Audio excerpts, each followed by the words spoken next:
Hello, everyone.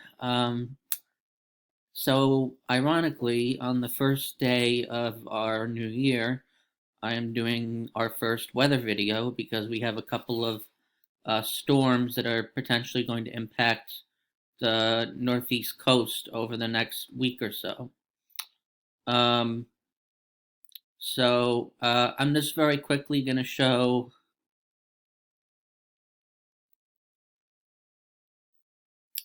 Friday. Friday is really quick.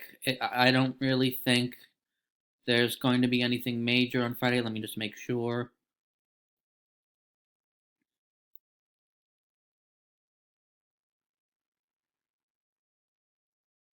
Yeah, no.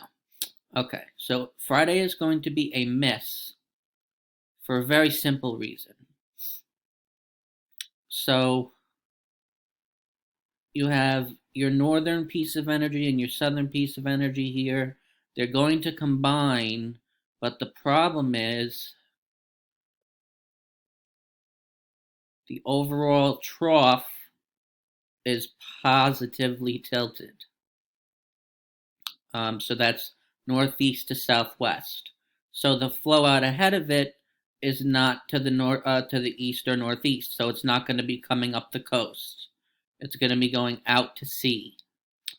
So Friday will be a miss because of that. I'm looking at the GFS right now, by the way.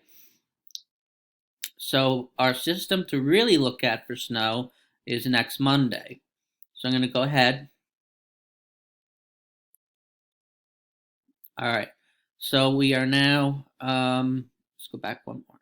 Saturday afternoon. You have three pieces of vorticity here. You have this initial piece, which looks pretty robust. This is going to create the storm. This is going to add energy to this piece of energy because they're going to loosely phase before they get to the coast here. And so there will be a transfer of energy to the robust piece, I believe. And then this piece behind is going to steer the flow of where this goes. So this was very complicated for me to figure out because the European model had this storm going further north, and I could not figure out why because the setup looked exactly the same. But I was missing this third storm back here, which is going to go towards the southwest, and the European has it weaker than the GFS has it, so it modulates the flow differently. So anyway, let's go ahead. Watch the two pieces of energy here as they get closer together. And now they combine. So there you go. Now it's connected to this closed low here, so that's going to provide more strength. So they combine, um, and this storm here out in the west is also closed off because it's so strong. And this is my theory. See how wavy the flow is?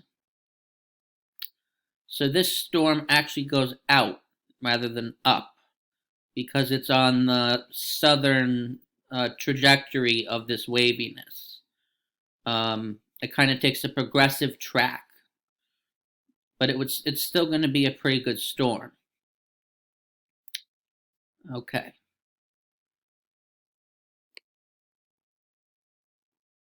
I'm going to go back to the European.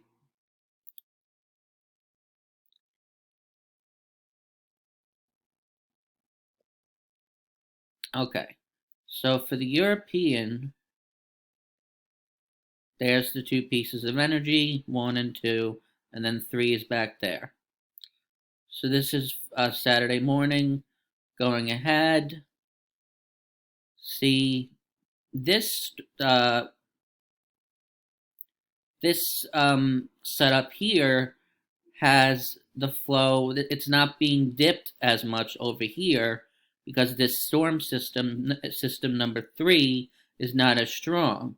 So it actually has more room to come north. This flow is a little more zonal, but it's on the northern path here. It's the northern circuit of the flow here.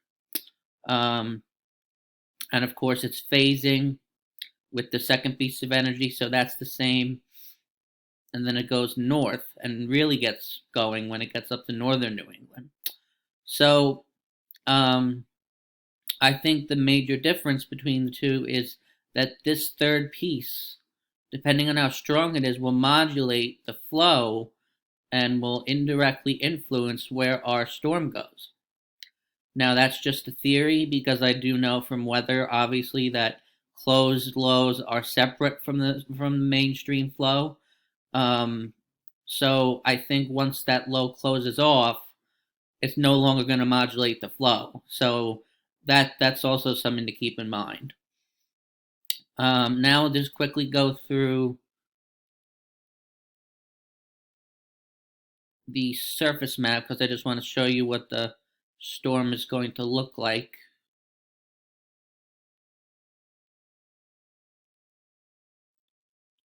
All right, so this is Thursday into Friday storm. That's not gonna, we're gonna get a miss there. So there's the initial storm in the Gulf, and then it's gonna come up the coast, and then bam, there's your snowstorm, extending across southern New England into the mid-Atlantic, going all the way back to the Great Lakes in Pennsylvania. And the other thing you need to keep in mind is that you have a 1030 high pressure right up here, and that's supplying cold air for this precipitation to be snow. And the European has a very similar solution to that. So, so both models are intact. We just got to watch that third system out here because I think if and when that low closes off, it's no longer going to be an influence on the flow. So I could see this being a moderate snowstorm. I'm not sure if I could see it being a major snowstorm. It's not like a nor'easter typically would be, but we'll have to wait and see. So again, just look at that in the southwest throughout the week, and we'll see what happens. All right, thank you everybody. I'll probably do another video on Wednesday.